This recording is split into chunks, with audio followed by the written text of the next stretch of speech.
din po yung mag-ingat at mag-focus lamang po tayo sa oras ng ating Panginoon. Amen.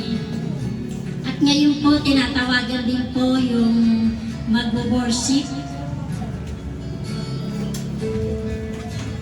Amen. Purihin po ang Panginoon. Ianayaan ko po ang lahat na tumayo para sa pag-awitan po natin sa ating Diyos sa buhay. Hayaan po muna natin na mag-start yung araw na to worship po of our Lord. And hayaan po natin na ibigay natin yung heart natin, yung mind natin para sa Panginoon ngayon.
mensahe sa awit 103 verse 17. Ang pag-ibig ng Diyos ay walang hanggan sa sino mang may takot sa Kanya at pagmamahal.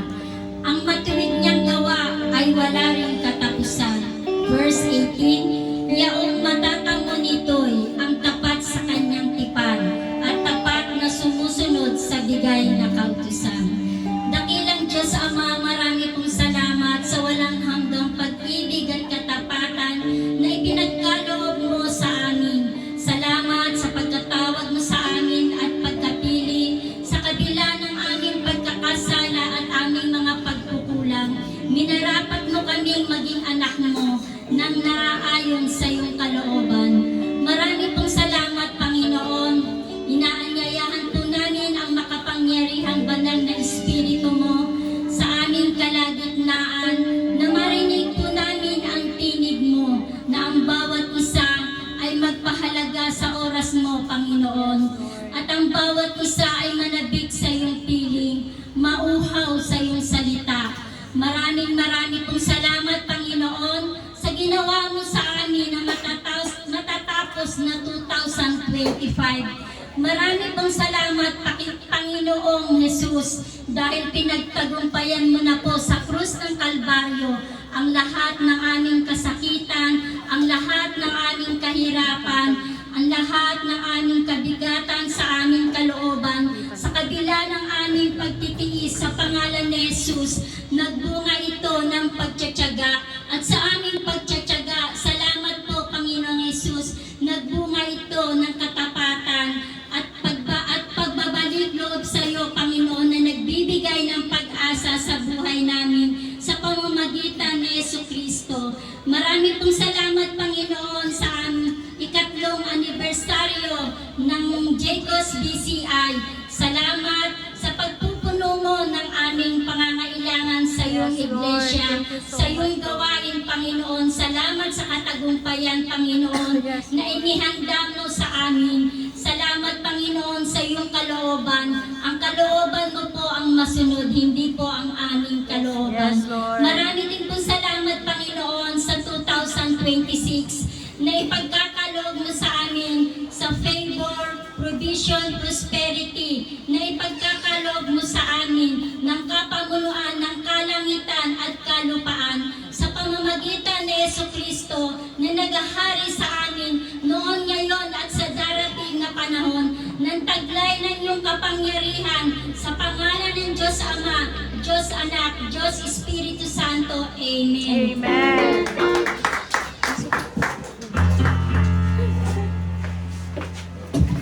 Amen. Ayan. Magandang umaga po sa ating lahat. Pakitapit na naman po yung inyong katabi. Sabihin niyo, nagagalak ako.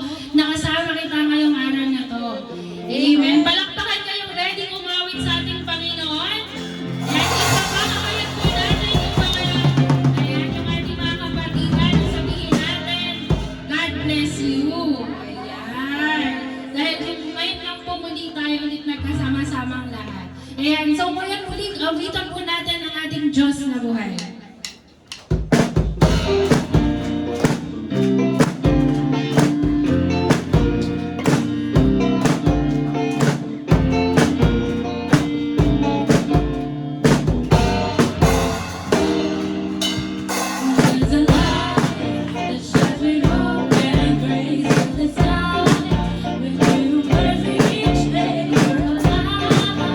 Let your glory pour out, Jesus.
ating Diyos na buhay.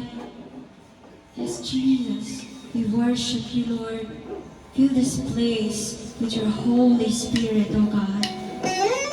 Kaya nga, Panginoon, awitin ka namin ng buong puso at buong kagalakan. For you deserve to be praised, to be worshipped, to be glorified, O God. Hallelujah. Yes, Jesus. You are so good. You are so good. Come on, church. Let's sing for God. From the beginning, we are founded in your love. All of your promises hold true.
is the kingdom.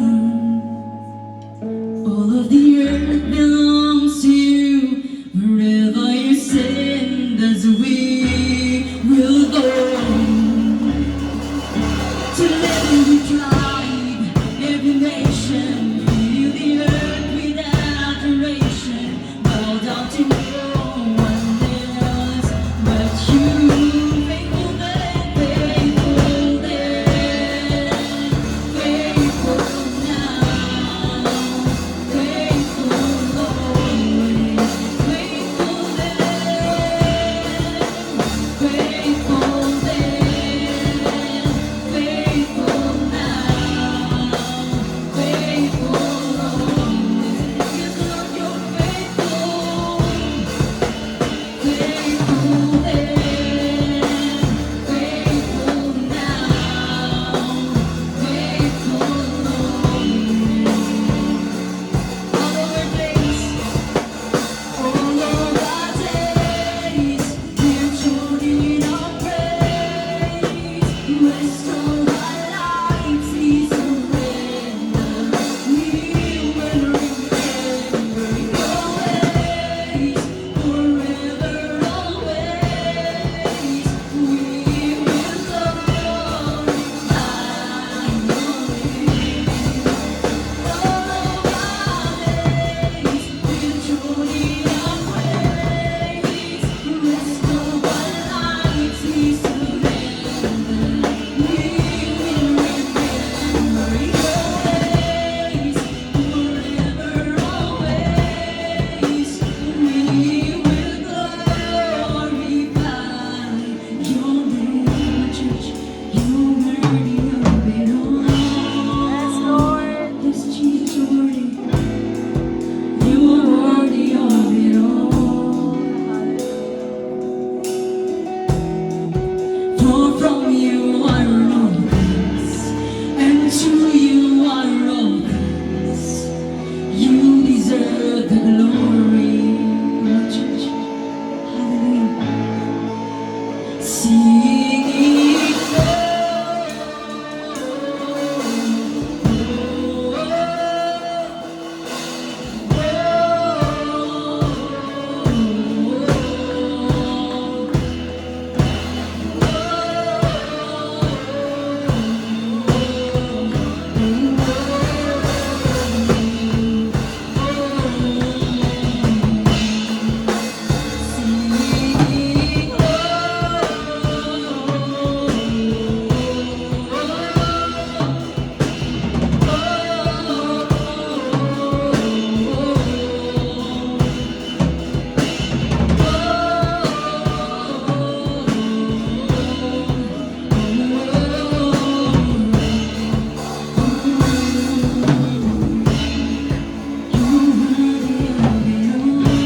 Come on, church. Pwede ba natin awitan ang ating Diyos?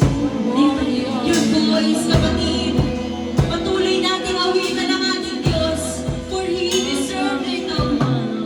Hallelujah. Yes, Jesus, we worship you, God. You're worthy of it all. You are worthy of it all. For from you are all things, and to you are all things. You deserve the glory.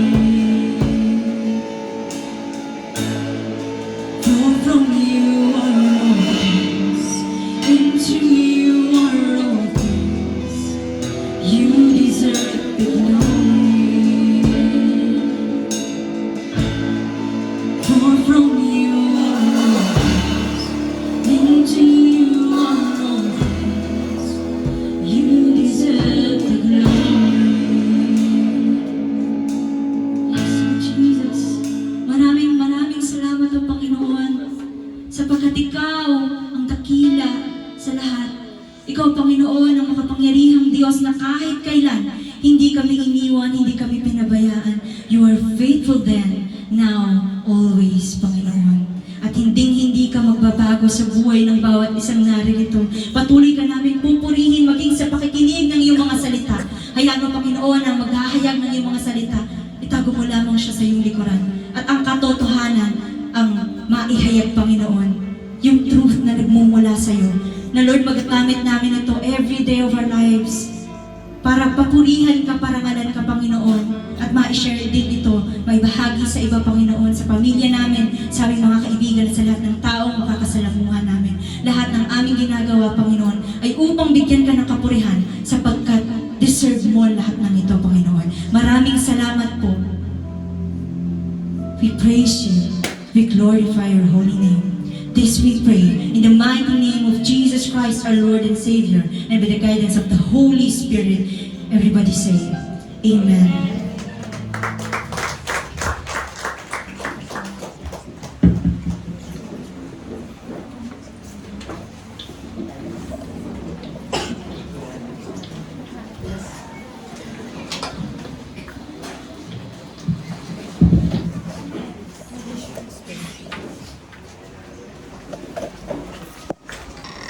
Praise God. Amen. Sige po, maaari po ba tayong lahat tumayo bilang paggalang sa ating salita, sa salita ng ating Panginoong Jesus. Praise the Lord, my soul. Praise the Lord, my soul. All my inmost being, praise His holy name. Praise the Lord, my soul, and forget not all His benefits, who forgives all your sins, who heals all your diseases, who redeems your life from the pit and crowns you with love and compassion, who satisfies your desires with good things so that your youth is renewed like the eagles. Hallelujah. We glorify your name, Jesus. We magnify your name. You are so good, Lord. Panginoon, salamat, for you are filling our hearts with joy, with peace, with abounding peace and love. Salamat, O Panginoon ko.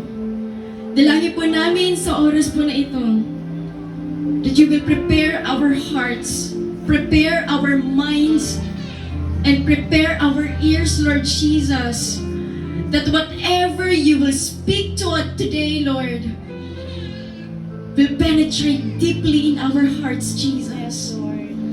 Na hindi lamang ito, Panginoon, papasok sa aming tainga at lalabas, Ama, kundi ito, Panginoon, ay maiiukit sa aming mga puso at patuloy na maaalala ng aming mga isipan kung gaano kakabuti, kung gaano mo kami kinahabagan, at kung gaano mo kami kinawaan. Salamat, O Diyos. At sa oras nito, Panginoon, as we study your word, we pray for the presence of the Spirit of truth to manifest. I pray, Lord Jesus, that you anoint my lips, na ikaw, Panginoon, ang mangungusap at mangangaral ngayong araw na ito, Panginoon. At ang lahat na mapapakinggan namin ngayong araw na ito, Panginoon, ay patuloy namin na may sagawa sa pangalan ni Jesus. Ama, dalangin po namin, Panginoon, that as we study your word, Lord God, remind us how faithful you are, how grateful we are, Lord Jesus. Hayaan mo, Panginoon, na sariwain ng aming mga isipan, ng aming kaluluwa kung gaano mo kami kinahabagan. How filthy we are, Lord God. And how you humbled us. In Jesus' name. Panginoon, maraming salamat. Sa iyo ang lahat ng papuri, parangal. In Jesus' name. Amen and amen. Praise Jesus. Amen. Pwede mong batiin mo muna yung katabi. Happy anniversary. Praise God. Amen. Ayan, at ang ating pag-aaralan po ay yung Psalm 103. Praise the Lord, my soul, all my inmost being. Praise His holy name. Praise the Lord, my soul, and forget not all His benefits. Alam niyo po, itong Psalm 103 na ito ay isinulat ni David. At kung paano niya tunay na nakikilala ang Panginoon, the character of God, na kung saan na ay siya mismo ang nakaranas sa kabutihan ng Panginoon. That is why He's telling Himself, He's reminding His soul, praise the Lord. Alam niyo po sa King James Version, ang sabi po dito, ang pagkakasulat ay bless the Lord. But God will yung bless the Lord na sinatawag dito, hindi dahil maaari natin na i-bless ang Panginoon, okay? Kundi yung tinatawag po na blessing the Lord is to honor God with the highest praises. Amen? With the highest adoration that we can give to the Lord. At yung sabi dito, inuutusan niya ang kanyang kaluluwa, ang aking kaluluwa, magpuri ka sa Panginoon. At yung sinasabi dito na all my inmost being. Yung kaloob-looban, hindi lang sa panlabas na pagpupuri sa Kanya, kundi yung sinasariwa mo kung gaano kabuti, katapat ang Diyos sa ating buhay. Ngayon, as we are celebrating anniversary, sariwain natin ano bang ginawa ng Diyos sa buhay natin. Sa taon na ito. Amen?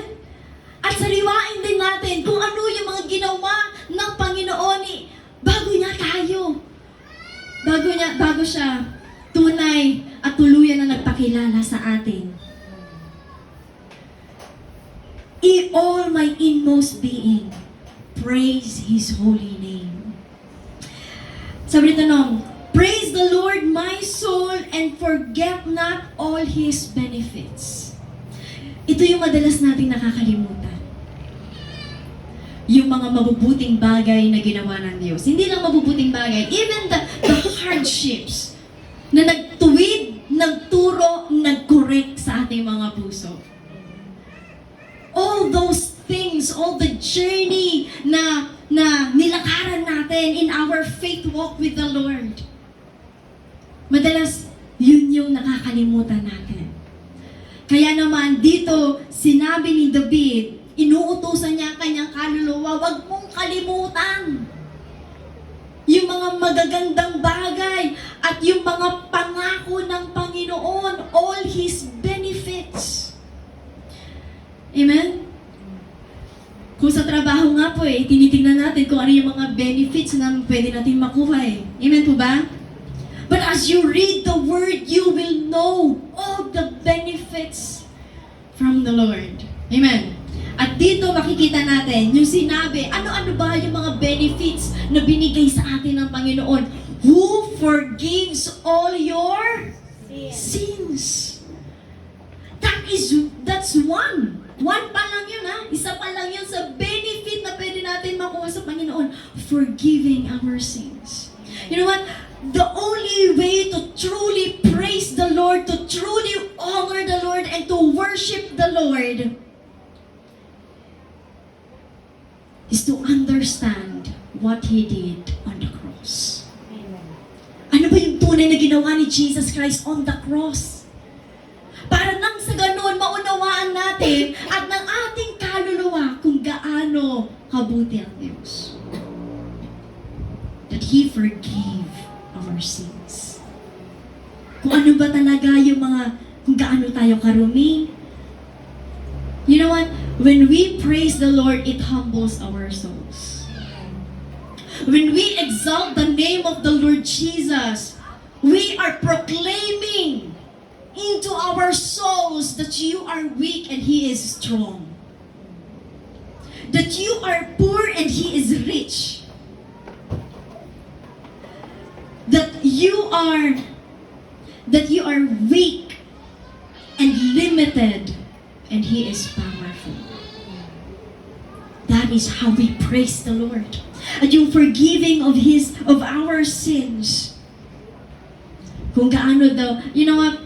The best gift na pwede natin matanggap galing sa Panginoon is to recognize ourselves, how sinful we are, and how gracious God is to forgive us. Amen? And heals our diseases. That He is the creator of this body. At ang lahat tayo, maaring mayroon po dito, may testimony sila sa kanilang buhay. Pinagaling ako ng Diyos. Tapat ang Diyos. Na kahit na ganito ang naranasan ng aking katawan, He healed my body. But though, kahit na, sabi nga po kahit na hindi daw tayo pagalingin ng Diyos, yung puso at yung kaluluwa na to, na tapat na nagpupuri sa Kanya, sapat na daw po iyon. He already healed our spirit. Amen? Who redeems your life from the pit. Saan ba niya tayo niligtas bago siya nagpakilala sa atin? O bago natin siya kinilala bilang Diyos at tagapagligtas ng ating buhay? Nasaan bang karumihan tayo nung tayo natagpuan ng Panginoon? But though we are filthy, kahit tayo ay puno-puno ng karumihan, hindi nandiri ang Diyos. Amen po ba? Tayo ay hinugot ng Diyos doon from the pit of sin, from the pit of depression, anxiety, from the pit of aloneness. From that pit, God redeemed us. Sabi nga po sa Hebrews, He redeemed us by His only begotten Son, by His blood. Amen? Sabi po dito, and crowns you with love and compassion. Imagine mo yun? Napakarumi mo pero niyakap ka pa rin ng Panginoon. God surrounded us with His love. At hindi lang po iyon. Yung nararapat na parusa sa atin, God withheld that. At hindi lang yun, binless ka pa. How many of us are so blessed this 2025? Amen? Lahat tayo, iba-iba ang pinaranas ng Diyos sa atin sa taon na 2025, but not only 2025, but in our faith journey in Christ. Amen? At sabi po dito, who satisfy your desires with good things. Yung niredeem ka na, tinatawad ka pa, inibig ka pa, binless ka pa. Amen? Those are the things, those are the benefits. At walang ibang maaaring makapag-satisfy ng puso na ito, kundi ang Panginoon lang. Kahit hanapin natin yan. Amen? Kahit hanapin natin yan sa labas at sa mundong ito, no one can satisfy like the Lord, how He satisfies you. Amen? Sabi po dito, so that your youth is renewed like the eagles. Now, we are so free. Amen? We are so free. Na yung dati, feeling mo you are in bondage. Now, you can freely praise the Lord. Kaya, alam niyo po napakaganda ng awitin na sinulat ni David. Sa kung paano niya tunay na nakilala at tunay na nakapaniig ang Panginoon. Deeply in his heart. At sabi po niya dito, in verse 6, the Lord works righteousness and justice for all the oppressed. Bagamat napakabuti ng Panginoon, hindi lang sobra kundi higit na dakila ang Panginoon. Higit ang kadakilaan ng Diyos. the sovereignty of the Lord, the holiness of the Lord. And with that, He values righteousness. He values this justice for the oppressed. Makatarungan ng Diyos. Amen? How forgiving our God is the same God that is just. Makatarungan.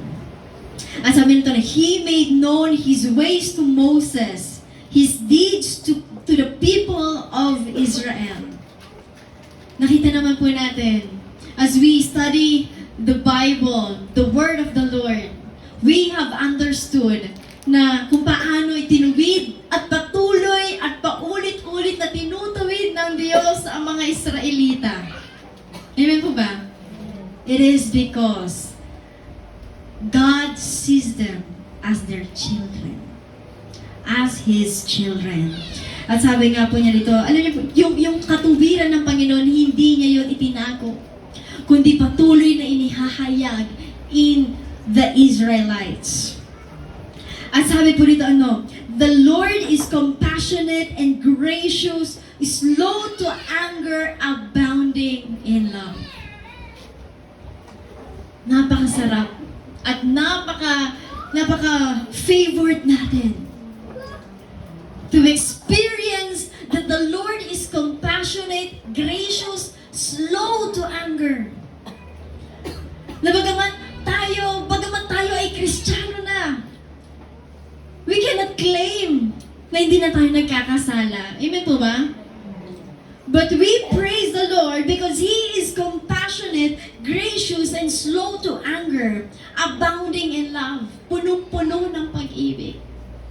That even how many times we fall short in the Lord, even how many times na tayo ay madapa, masadlak sa kasalanan, hindi tayo hinahayaan ng Diyos na manatili doon, kundi tayo ay binabangon ng Panginoon. Because He is slow to anger, compassionate.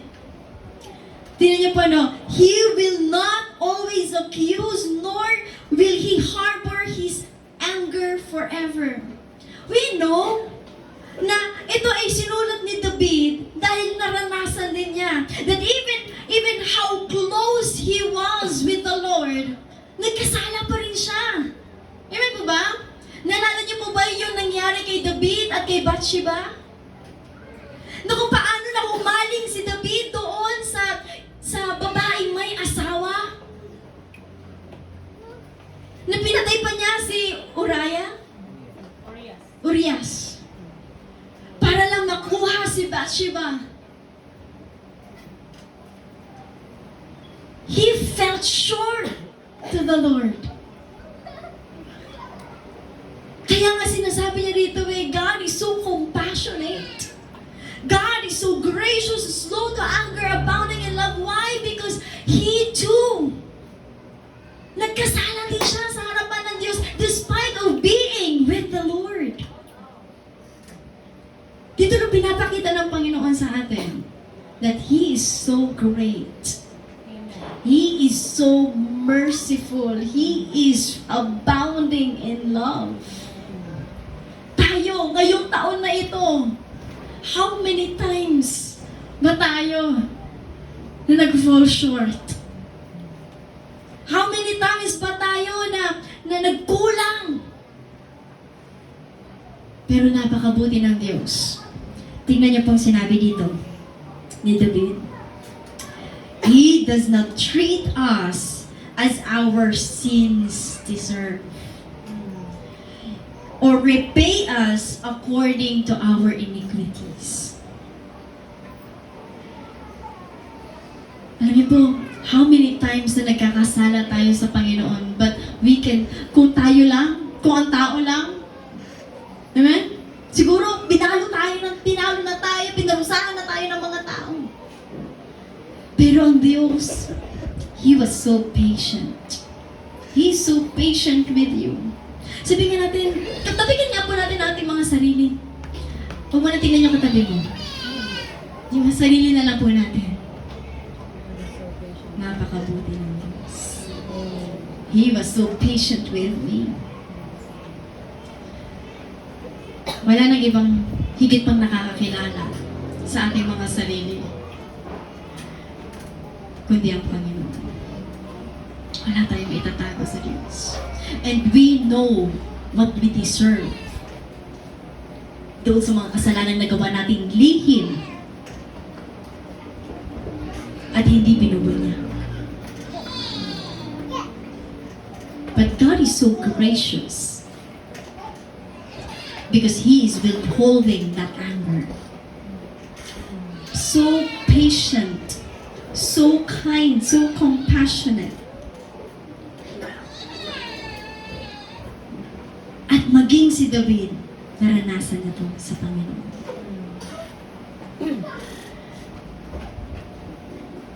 And in verse 11, for as high as the heavens are above the earth.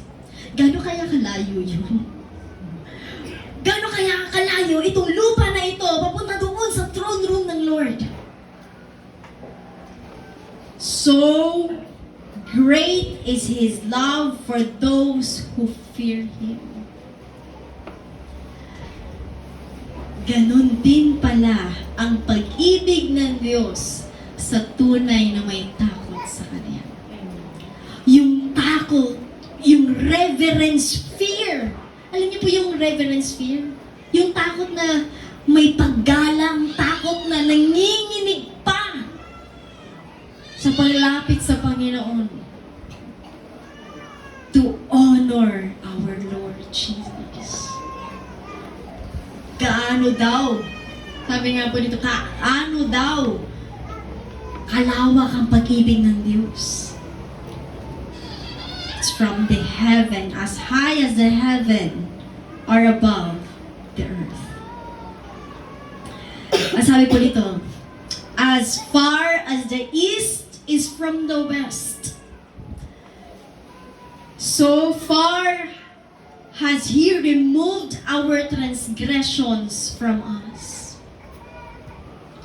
Kung gaano daw po kalayo ang silangan at kanluran, how these two doesn't meet, ganoon tayo nilalayo ng Panginoon sa kasalanan.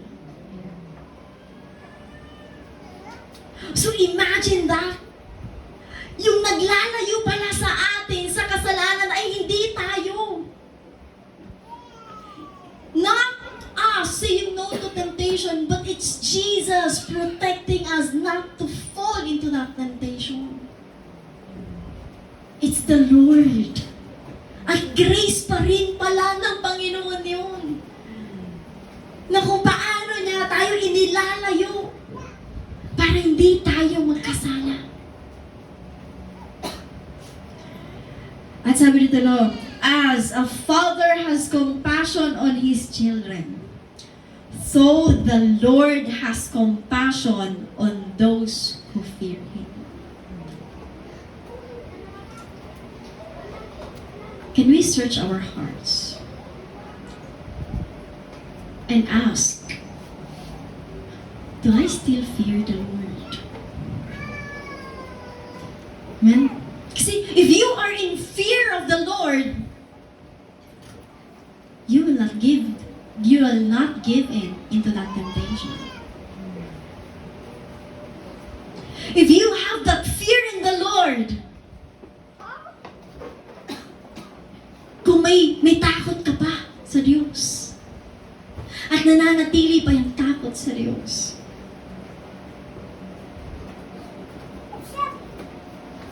it will protect us not to fall into any sin.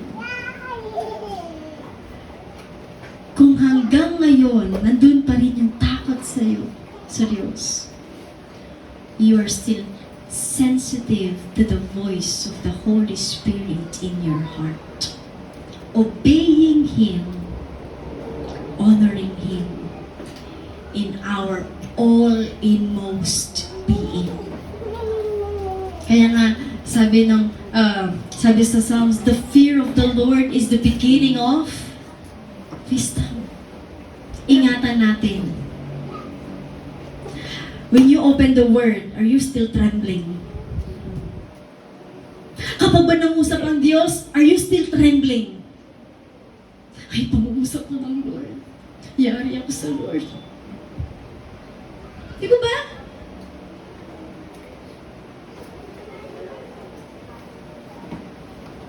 When we fear the Lord, there is obedience.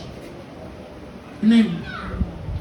Kaya naman, katulad ng Ama sa mga anak, ganun din ang pag-ibig ng Diyos para sa ating lahat. We all know our identity in Christ. Amen. That we are a child of God. We are His child. And in verse 14, for He knows how we are formed. He remembers that we are dust. Sa sinabi dito ng Panginoon, so the Lord has compassion on those who fear Him. Sapagkat nalalaman ng Panginoon, because He was the one who created us. Amen. Siya ang naglikha sa atin, kaya alam niya kung ano ang limitasyon natin. He knows the things that we cannot do. He knows our limits and boundaries. Amen? Kaya nga sabi niya dito, no, He remembers that we are dust. Tayo ay nagmula saan na po? Sa labok lamang. He formed us using that clay. The life of mortals is like grass. They flourish like a flower of the field. The wind blows over it and it is gone. Na ang buhay daw ng isang tao ay parang damo. Na ito daw po ay uusbong at pagkatapos ito ay malalantang at mamamatay at hindi na maaalala ng lupa. Sa kung paanong tayo ay limitado. Nakita ni David na yung kakayahan ng pagiging isang tao ay limitado. Even his strength is limited.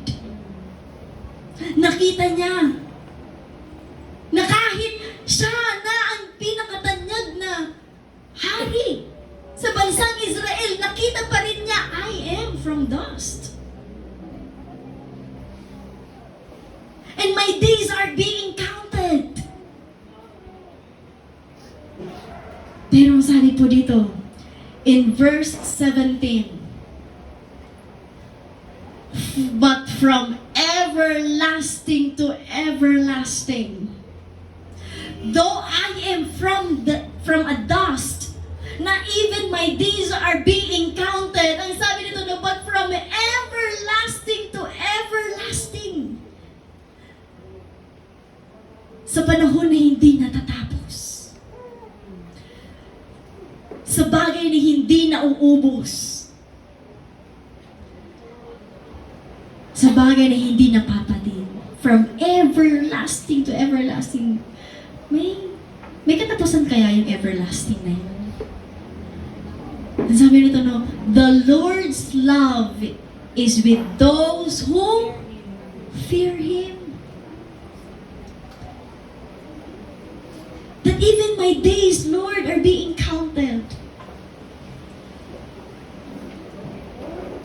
The love of the Lord is everlasting. For those who, para kanina po, for those who fear Him. And His righteousness with their children's children. Na yung kabutihan ng Panginoon ay hindi lang dadaloy sa Kanya, kundi magiging sa Kanyang mga anak at magiging anak-anak in all generations. Kaya naman alam niyo po, napakagandang that we are reminded of this blessed blessing from the Lord, the greatness of our Lord Jesus.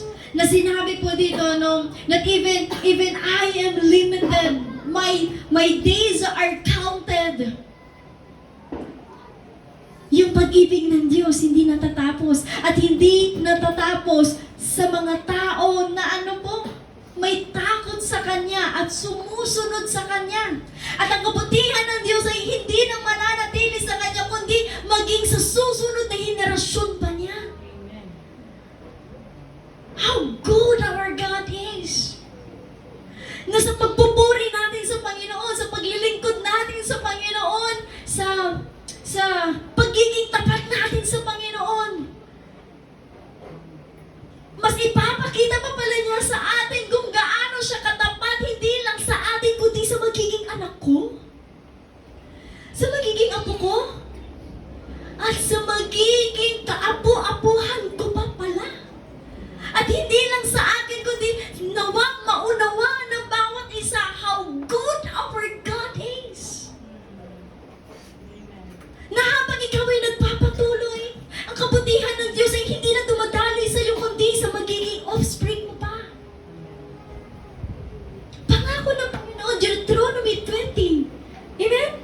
Na ang sabi ng Panginoon na ang kanyang kabutihan ay hindi lamang para sa atin, kundi up to the 1,000 generation. Imagine that. Yung ginagawa mo ngayon, na ikaw, nagsusumikap na nagiging tapat sa Panginoon. God is remembering that. Hindi nakakalimutan ng Diyos ang bawat bagay na ginagawa natin para sa Kanya. At para sa mga taong tunay na may takot sa Kanya. At sabi po dito, no, with those who keep His covenant and remember to obey His precepts. You know what? In Hebrews 11, it was stated there that katulad ni Abraham, may covenant ang Diyos kay Abraham. Amen po ba? Pero hindi na natunghayan, ang pangako ng Diyos kay Abraham ay magiging singdami ang kanyang lahi ng katulad ng buhangin at sa buhangin sa karagatan at bituin sa kalangitan. But God promised that noong mga panahon na wala siyang anak. Nagkaanak man siya, si Ishmael at sino po? Si Isaac. Pero in Hebrews 11, nasambit doon na hindi niya natunghayan kung gaano naging katapat ang Diyos. Kung talaga bang tinupad ng Diyos ang pangako niya sa Kanya. Amen po ba? Pero tayo, natunghayan natin. Nakita natin kung gaano na ngayon kadami ang mga Israelita. At kung gaano itinataas ng Panginoon ang bansang ito. Dahil lang sa isang tao na naging tapat sa Kanya habang siya'y nabubuhay. That is Abraham. Kaya nga siya tinatawag the father of faith. And that promise doesn't rely alone on Abraham. It runs in his generation. Nagmula sa kanyang mga hari. Amen? And even Jesus, the King of Kings and the Lord of Lords. At ang pangako na ito ay hindi nananatili sa kanila lamang. Tayo mga hinting iniugbong. Amen? Upang ang pangakong iyon ay tumaloy din sa atin up to our generation and to the next generation of your offspring. That's the promise. This is not, ano nga nung binabasa ko pa ito, nauunawaan, dito pinaunawaan sa atin ng Lord na kung magiging tapat ka sa Diyos ngayon, mas ipapakita ng Diyos ang kanyang katapatan sa iyo. Amen. Mas magiging tapat ng Diyos. Kung ano ginagawa mo sa Diyos, mas hihigitin pa niya yun. Because God is a God of multiplies. He multiplies everything that you do for Him. Kaya nga sabi nga po, when you plant seed, you reap, ano po? The one that plants so little will harvest little. Pero God multiplies. Ano man yung itinanim mo sa Kanya ngayon, He will multiply it. Kaya ngayon, hayaan natin ang Diyos na sariwain sa ating mga isipan kung gaano siya naging kabuti, katapat sa atin. Even in our times of unfaithfulness. Even in the times na tayo ay nagkulang sa Kanya. He is the God that is so full of compassion, love, abounding in grace. Amen? At ang sabi po dito, in verse 19, the Lord has established His throne in heaven, and His kingdom rules over all. Praise the Lord, you angels, all that God created. Praise the Lord. Sabi nga po dito, no, the Lord established His throne in heaven, and His kingdom rules over all. Hindi lang sa langit, kundi dito sa lupa. At hindi lang dito sa lupa, kundi maging sa langit. Kaya sinasabi po dito ni David, praise the Lord, you His angels, you mighty ones who do His bidding, who obey His word. Praise the Lord, all His heavenly host, you His servants who do His will. Na yung greatness ng Diyos ay hindi lamang dito sa lupa, maging sa langit. And everything that He has created is praising Him. Praise the Lord, all His works everywhere in His dominion. And He closes with this saying. Sabi niya po dito, no? Praise the Lord, my soul. Can you tell it to yourself? Remind yourself again. Baka kasi nakakalimutan na natin kung paano magpuri sa Kanya. Ang pupupuri ay hindi lamang po sa awitin, kundi sa tunay na transformation sa puso natin. At sa kung paano natin nakikita how filthy we are at kung gaano tayo kinahabagan at kinawaan naman ng Diyos. So let us be reminded, praise the Lord, my soul. So in the year 2026, let us be reminded every single day. Utusan mo. Kasi alam mo, minsan yung katawan natin, walang magkukusa yan. Kailangan mong utusan. Utusan mo. Kahit na hindi magagandang bagay nangyayari, utusan mo ang iyong kaluluwa na patuloy na magpuri sa Kanya at sa Kanyang kadakilaan. Sige po. Can we all stand and pray? And can we worship the Lord once again? Pwede mo ba natin itanghal ang pangalan ng ating Panginoon? Praise the name of Jesus Christ in our hearts, in our inmost being.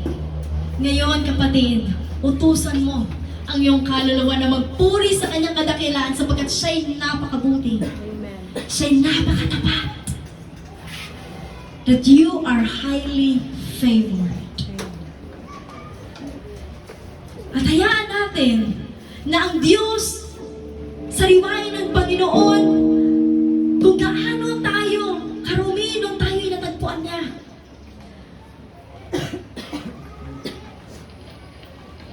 at doon magmumula ang tunay na pagpupuri sa Kanya.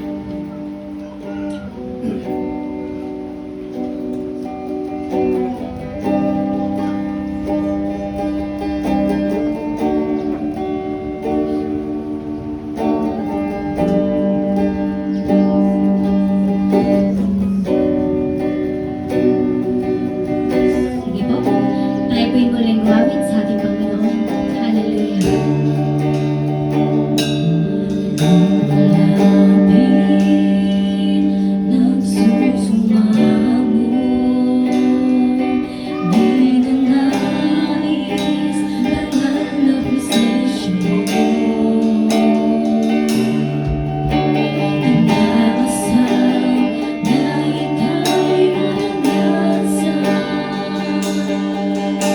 Oh,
Purihin po natin ang ating Panginoon.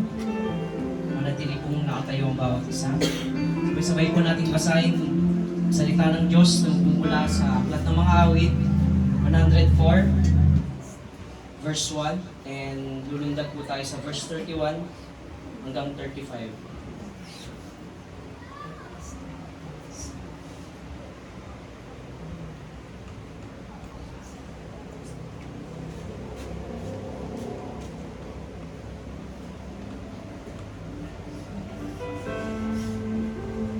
Sabay-sabay po natin basahin sa verse 1. Ready? Read. Bless the Lord, O my soul. O my Lord, my God, you are very great. You are clothed with splendor and majesty. In verse 31. Verse 31 po. May the glory of the Lord endure forever.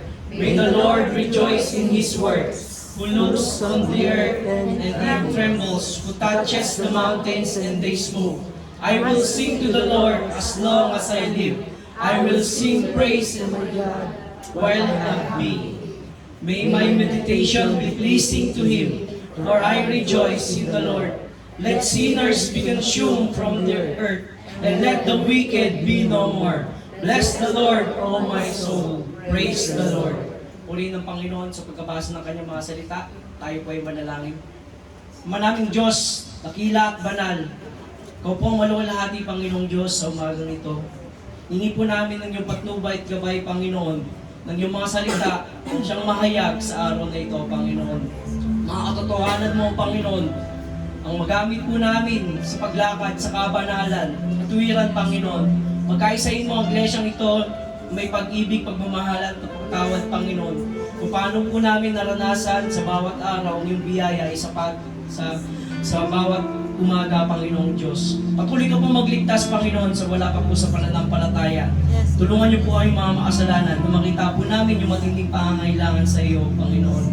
Ito po ang aming samot dalangin naman sa pangalan ng aming Panginoong sa Kristo. Amen. Isa po ang lahat sa biyaya ng ating Panginoon.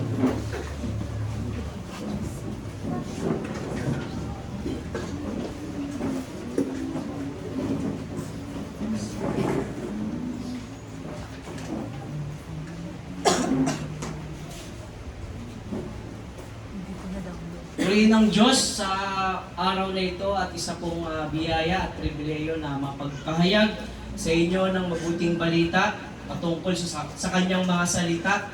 Ang ating pagninilayan, pag-aaralan sa mga oras na ito ay ang paglikha at pagtatalaga ng Diyos, ang kanyang pagpapahayag ng kanyang mabuting kalooban, katapatan at kadakilaan. At sa biyaya ng Panginoon na isang makasalanan na marumi ang sisidlan na kung saan ang kanyang mga salita ay banal at malinis na siyang daluyan ng kanyang mga salita sa oras na ito. Patuloy nating makita ang kabutihan, biyaya ng Diyos ay sapat sa bawat araw. Sa ating pag-aaralan ngayon sa aklat ng Awit 104 in verse 1, Bless the Lord, O my soul. O Lord my God, you are very great. You are clothed with splendor and majesty. In verse 1, in chapter 1, makikita po natin ang kamanghamanghang pagpuri ng isang mananampalataya. At kung makikita po natin, ang author na ito ay unknown, and sabi ng mga scholars, mostly si David, sapagkat makikita po natin yung konteksto sa buong chapter na ito ay patungkol sa creation. Makikita po natin kung paano pinapanatili ng Diyos ang kanyang mga nilikha na kanyang hawak sa kanyang mga kamay. At kung makikita po natin from the word creation, una po natin makikita ang likha ng mundo. At kung makikita po natin ang disenyo ng Diyos sa mundong ito ay tunay nga pong napakaganda. At sa kasamaang palad, ang ating mga ninuno na si Evangelan ay nagkasala at ang mundong ito ay nabalot ng kasalanan at karumihan. At makikita po natin sa kabila ng makasalanang mundong ito kung paano po nahahayag ang kabutihan ng Diyos, ang katapatan ng Diyos, at higit sa lahat ang kadakilaan ng Diyos nang bumula sa kanyang mga salita.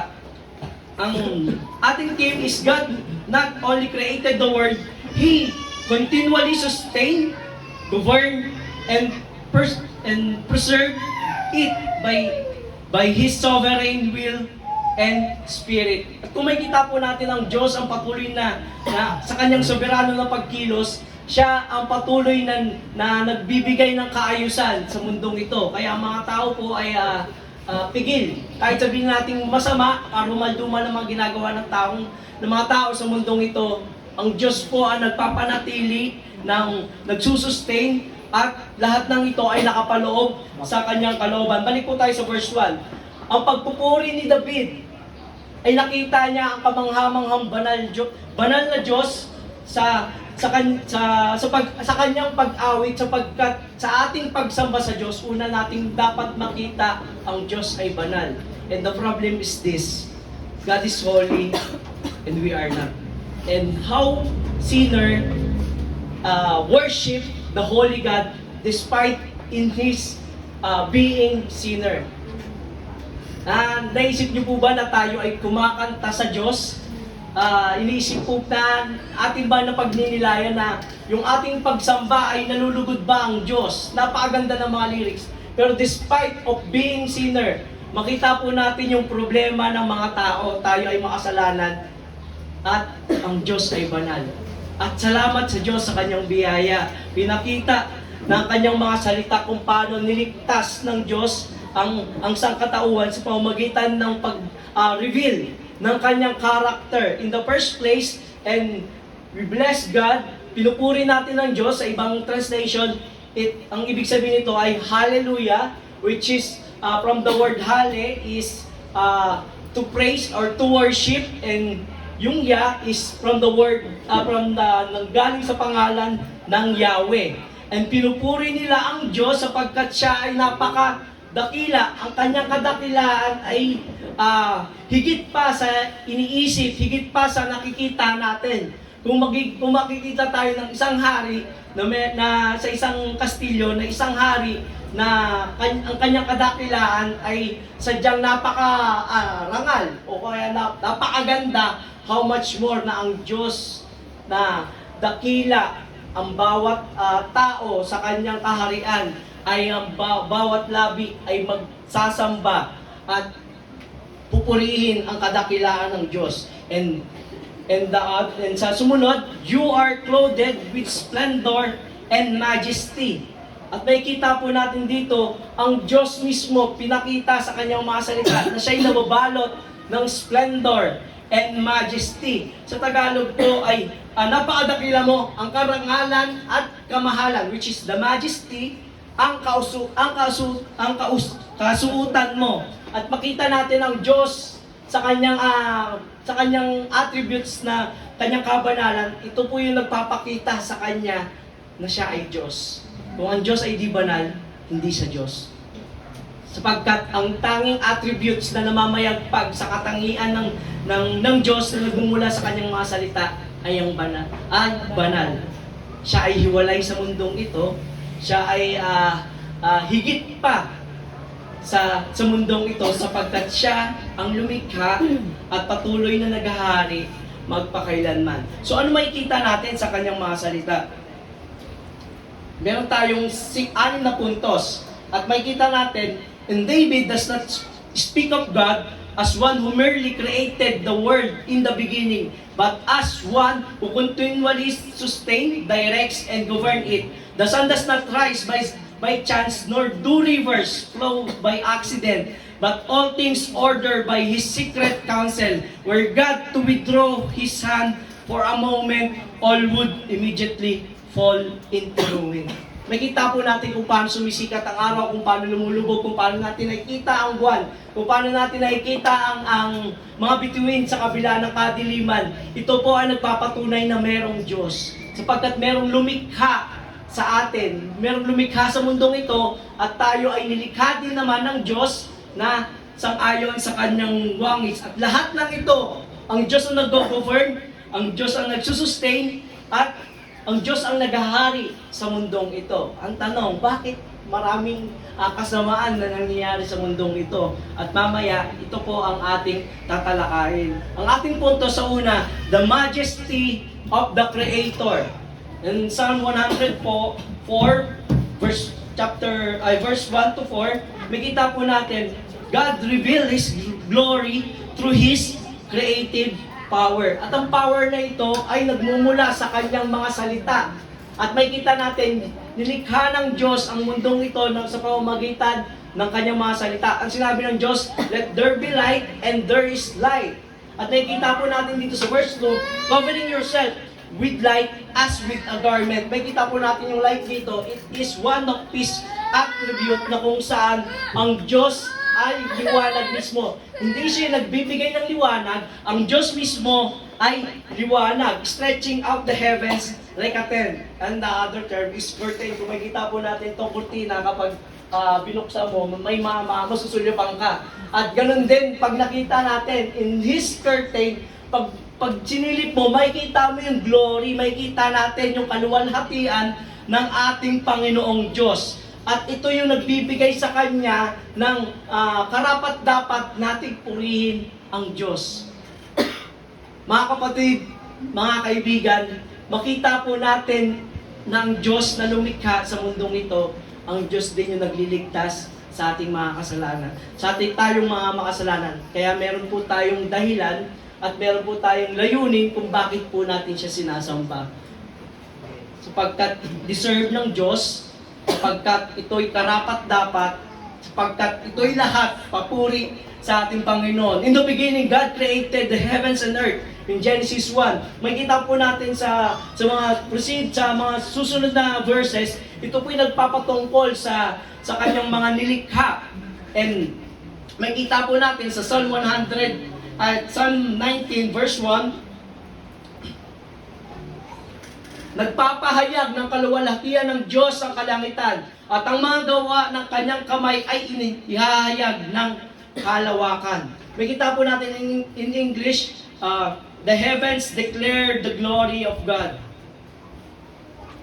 Makita po natin dito, yung declare is ito yung nagpapahayag.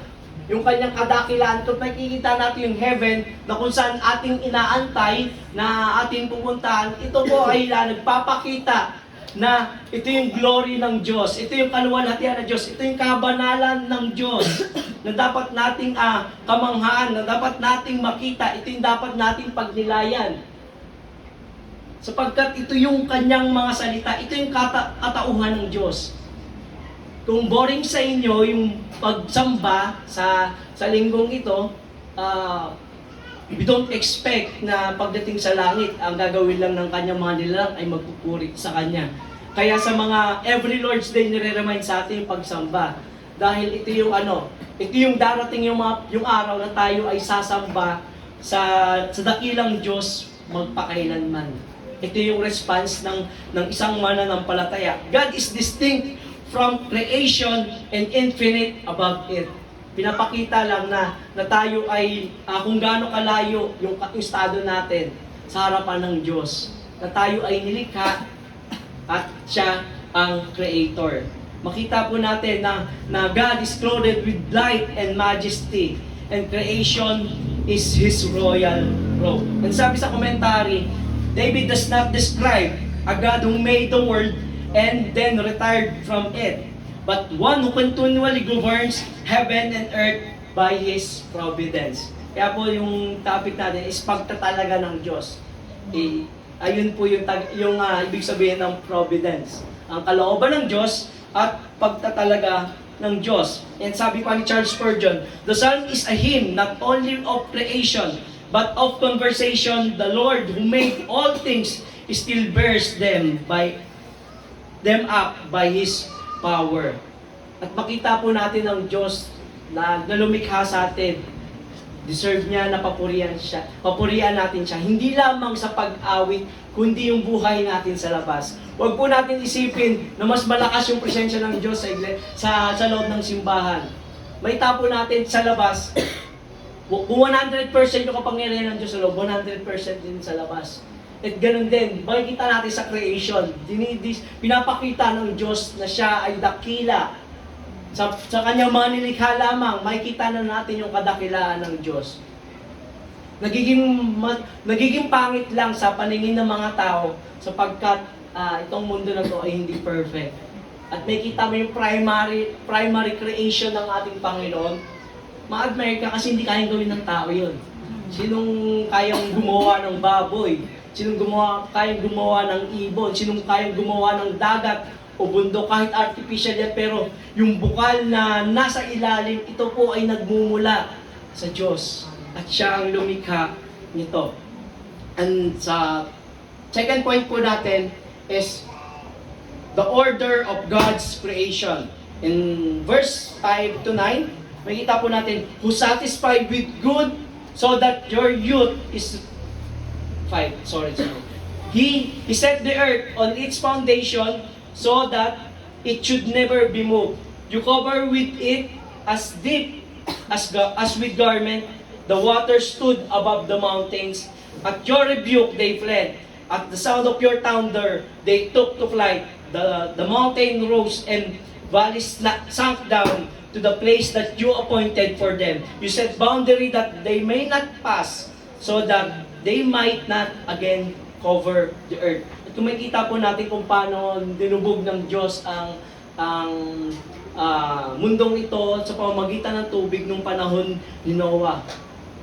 Makikita po natin kung paano ang Diyos na sa pamamagitan ng mga bagyo, sa pamamagitan ng lindol, pinapakita na merong Diyos. Kasi hindi naman kayang gawin ng tao yung lindol eh. It's either pinapakita ng Diyos, ginigising niya ang mga tao upang lumapit sa Kanya, o pinapakita ng Diyos na purihin natin siya sa kabila ng mga unos sa mundong ito sapagkat pinapakita ng Diyos na yung Kanyang kadakilaan. God rules over the chaos by His decrees. Makita po natin yung thunder, yung ang ating Panginoong Hesus ay nasa dagat, nasa dagat at siya ay nagtuturo kasama ang mga disipulo, and then siya ay natulog at dumating yung bagyo. And hindi nila kayang, bilang isang tao, alam natin, hindi natin kayang gawin yung pagpapatigil, lalo na yung bagyo.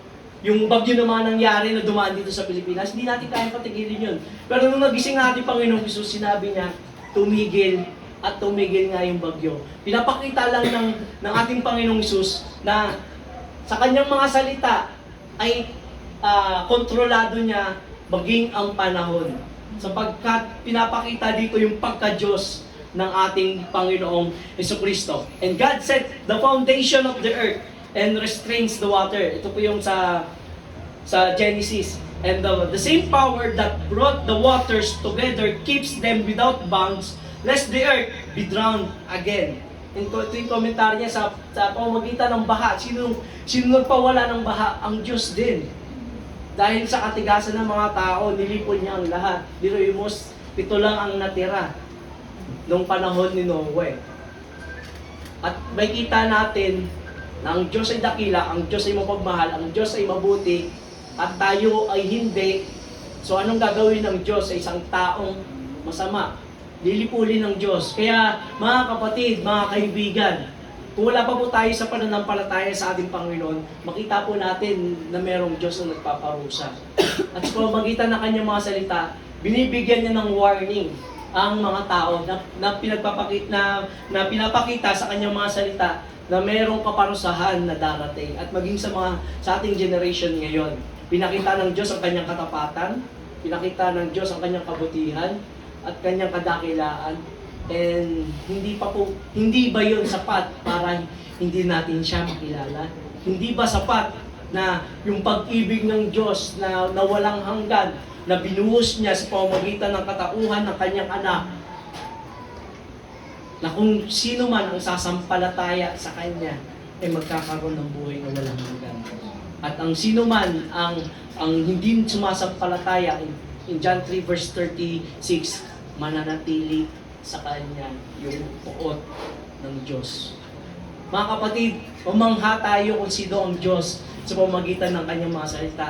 At ganoon din tayo nagtitremble. Kaya nagtitremble yung mga mananampalataya dahil sa kadakilaan ng Diyos, sinabi sa kanyang mga salita in Psalm 103, dahil ang Diyos ay may kakayahan na magparusa, na pinapakita niya na siya yung Diyos na kaya magparusa at siya din naman ang Diyos na kayang magligtas. At ayun yung po yung pag-asa natin bilang isang mga makasalanan, na tayo ay niligtas ng Diyos. Kaya yung labi natin nagpupuri sa Diyos dahil yung pagliligtas na nating natanggap, ito po yung sumisibol sa ating mga puso, kaya nasasabit po natin. Maaari na dumating yung panahon na kaya mong pikiin yung pag-worship mo sa Diyos, pero kita yun ng Diyos, mga kapatid. Kita ng Diyos, alam ng Diyos yung puso natin. Kaya mabigat yung salita na na ikaw kung wala ka sa pananampalataya sa Diyos, kung hindi ka paligtas, hindi mo kayang sambahin ng Diyos. Dahil in the first place, we are sinners. Hindi natin kayang sambahin ng Diyos. And si David, binibigyan niya na yung pag-awit, sa pag-awit niya sa Psalm 103, 104, ito po yung kung paano sinabi, bless the Lord, O my soul, ay sinabi niya rin sa 104, bless the Lord, O my soul. Ang bawat kaluluwa, hindi kayang pigilan ng tao kapag ang Diyos ay nagligtas sa puso ng isang pananampalataya na lalabas sa kanyang mga labi yung pagpupuri sa Diyos sapagkat tayo ay niligtas ng Diyos kaya tayo ay nakapagpuri sa Kanya. Amen. And 3,